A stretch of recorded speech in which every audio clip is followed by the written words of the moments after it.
जय हिंद दोस्तों।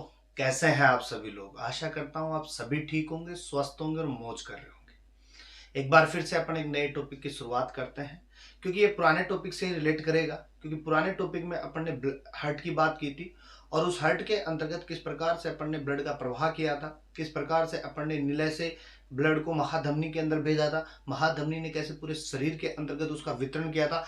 अब उन धमनियों के अंतर्गत किस प्रकार से क्या प्रवाह होता है, उन सब चीजों की चर्चा करेंगे। क्योंकि ब्लड जब जाता है तो एक स्पीड से जाता है और उस स्पीड से जब जाता है तो धमनियों के अंदर बल लगाया जाता है। उन्हीं की आज हम क्या करेंगे, चर्चा करेंगे। और आज का हमारा टॉपिक रहेगा रक्तदाब। अगर पुराना टॉपिक आपने नहीं देखा है तो डिस्क्रिप्शन में लिंक डाल देंगे, एक बार जाकर जरूर देखें। ठीक है।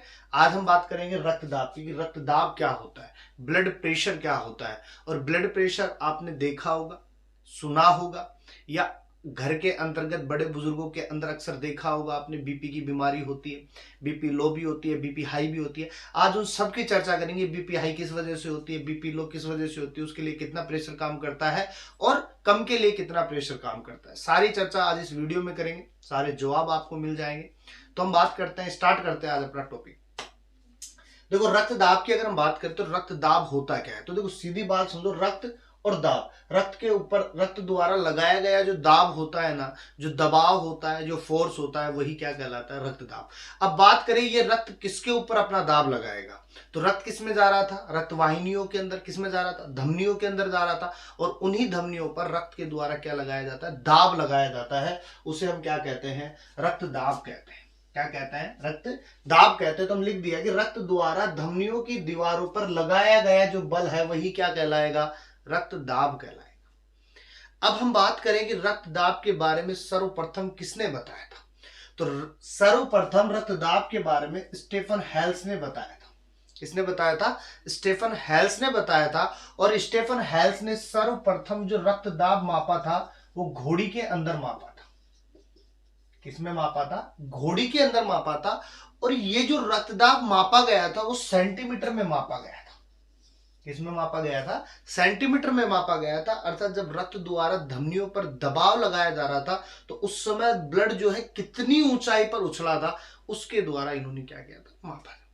तो रक्त द्वारा रक्त को किस रक्तदाब को सर्वप्रथम किसने मापा था, स्टेफन हेल्स ने। किसमें मापा था, घोड़ी में मापा था। किसमें मापा था, सेंटीमीटर में मापा था। किसमें, घोड़ी में। और किसमें, सेंटीमीटर के अंदर मापा था। लेकिन उसके बाद में मनुष्यों में सर्वप्रथम किसने मापा, तो मनुष्यों में सर्वप्रथम लुडविग ने मापा था। किसने मापा था, लुडविग नामक वैज्ञानिक ने मापा था। अब ये जो लुडविग है ना, इन्होंने अपना एक यंत्र बनाया था और उस यंत्र की सहायता से रक्तदाब को मनुष्य में मापा था। और जो इन्होंने यंत्र बनाया था वो था मरकरी मैनोमीटर। कौन सा था, मरकरी मैनोमीटर था।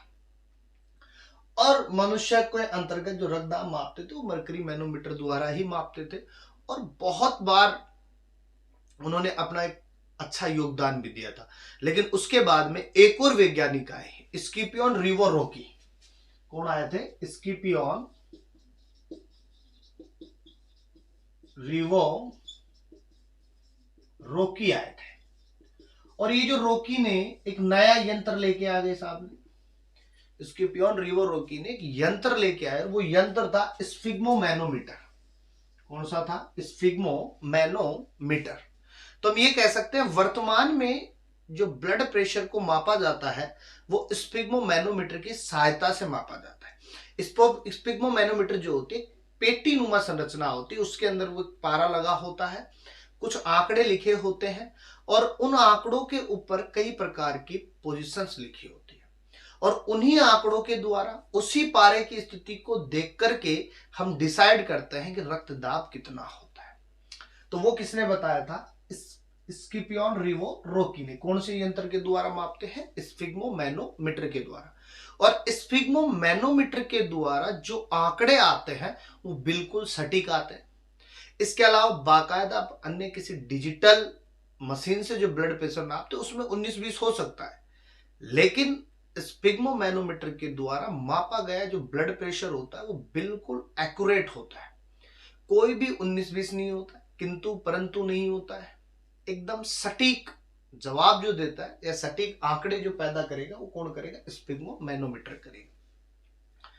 अब ये जो स्पिग्मोमैनोमीटर होता है ये किस प्रकार से मापता है, तो समझिएगा कि स्पिग्मोमैनोमीटर एक पेटीनुमा संरचना होती है। कैसी होती है? पेटीनुमा संरचना। उस पेटीनुमा संरचना में एक पट्टी या एक कपड़े की या रबड़ नुमा क्या होती है, पट्टी होती है, उसके अंदर कुछ पाइप लगे होते हैं, उसके अंदर एक हेडपंप होता है, जिसे अपन हेडपंप कह सकते हैं, और उसके द्वारा उसमें क्या की जाती है, हवा भरी जाती है।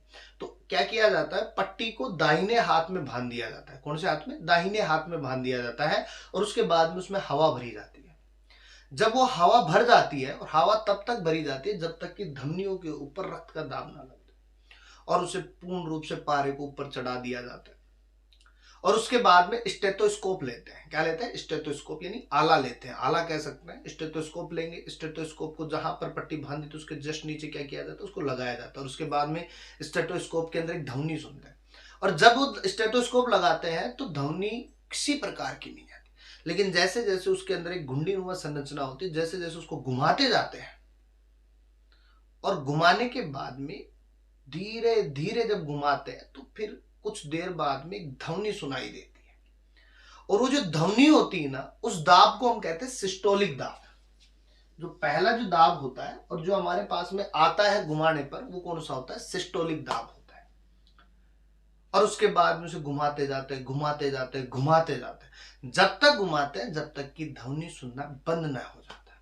और जब ध्वनि सुनना बंद हो जाता है तो उस दाब को हम कहते हैं डायस्टोलिक दाब। कौन सा दाब कहते हैं? डायस्टोलिक दाब कहते हैं।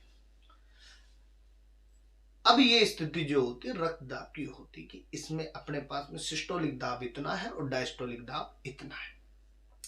ये जो सिस्टोलिक दाब होता है ये 120 mm ऑफ Hg होता है। कितना होता है? 120 mm ऑफ Hg होता है। और डायस्टोलिक दाब जो होता है वो 80 mm ऑफ Hg होता है। लेकिन सबसे बड़ी बात ये होती है कि इसको किस प्रकार से लिखते हैं, तो इस बीपी को कुछ इस प्रकार से लिखते हैं 120 बटा 80 mm ऑफ Hg। जब कभी बीपी को चेक कराओ तो अपने आंकड़े देखना है, कुछ इस प्रकार से लिखे होते हैं। और सामान्य मनुष्य के अंतर्गत या सामान्य जो बीपी है, नॉर्मल बीपी का जो आंकड़ा है वो 120 बटा 80 है। लेकिन कई बार ये आंकड़े क्या होते हैं, चेंज हो जाते हैं, क्योंकि कई प्रकार की असामान्य परिस्थितियों के अंतर्गत बीपी जो होती है कभी लो हो जाती है तो कभी हाई हो जाती है।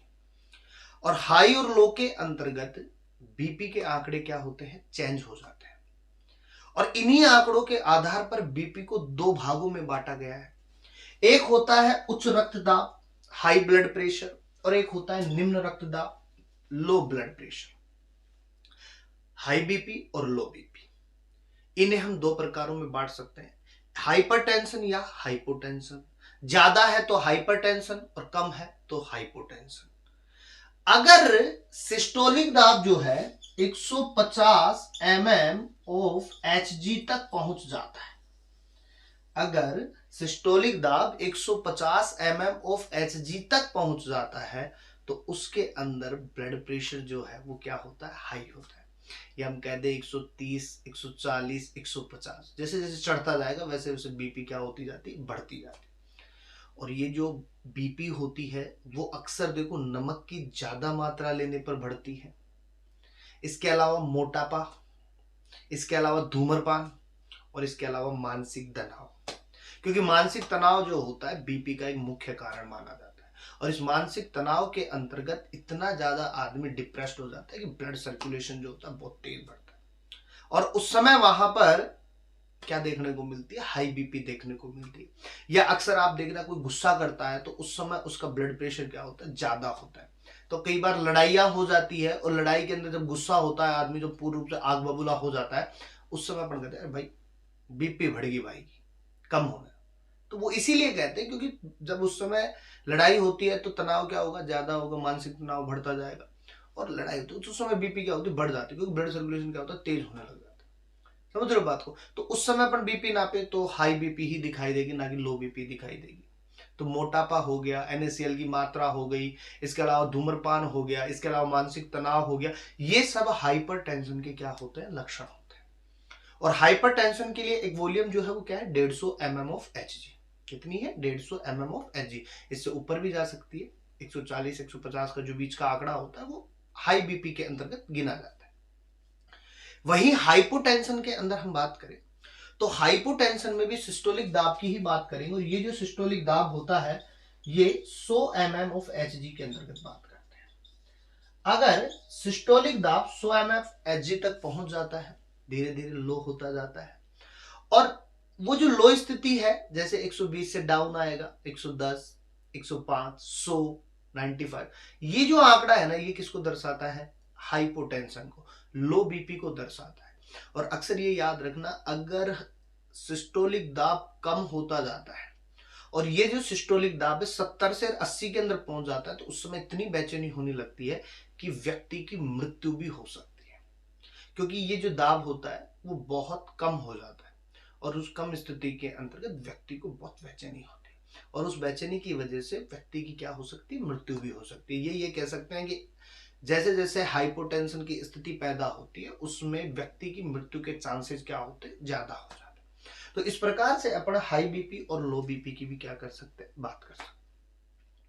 और इस प्रकार से अपन एक बीपी को चेक भी कर सकते हैं, होममेड भी है, घर पे भी कर सकते हैं। सिंपल सी बात है, स्पिग्मोमैनोमीटर होना चाहिए, उसको हाथ में बांधो, हवा भरो, पारा देखो, आला लगाओ, आला लगा करके ध्वनि सुनो, ध्वनि सुनने के बाद में जैसे फर्स्ट ध्वनि सुनाई तो मान लो सिस्टोलिक दाब है, नोट कर लो, उसके बाद में धीरे धीरे कम करते जाओ, जब ध्वनि सुनना बनाई बंद कर दे तो मान लो डायस्टोलिक प्रेशर, दोनों को नोट करके लिख दो कितना है।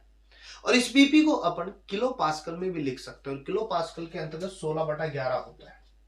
कितना होता है? 16/11 पास्कल होता है। दो आंकड़ों के अंतर्गत बीपी को लिख दो, MMOSG में भी लिखते हैं और KPA में भी लिखते हैं। समझ गए? तो इस प्रकार से अपन बीपी की क्या कर सकते हैं?